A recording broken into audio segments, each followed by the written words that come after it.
প্রতিপক্ষের জন্য গর্ত খুঁড়ে সেই গর্তে যেন যুক্তরাষ্ট্র নিজেরাই পড়ে গেল। চীন একে একে ফাঁস করে দিল তাদের লাক্সারি দুনিয়ার গোপন রহস্য, যেন 12টা বাজিয়ে দিল যুক্তরাষ্ট্রের নামি দামি ব্র্যান্ডের। শুনে হয়তো আপনারও চোখ কপালে উঠবে। আপনার ব্যবহৃত নামি ব্র্যান্ডের দামি ব্যাগটি বানাতে খরচ হয়েছে মাত্র 21,000 টাকা, কিন্তু সেটি আপনার কাছে বিক্রি করা হচ্ছে প্রায় 30 লাখ টাকায়। এমনকি 12,000 টাকার আইফোন বিক্রি হচ্ছে প্রায় 1.5 লাখে।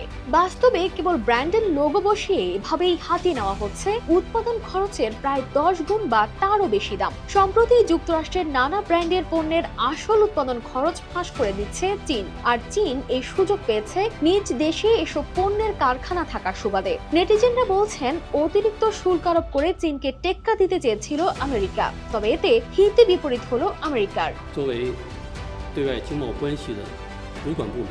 যুক্তরাষ্ট্রের নেতৃত্ব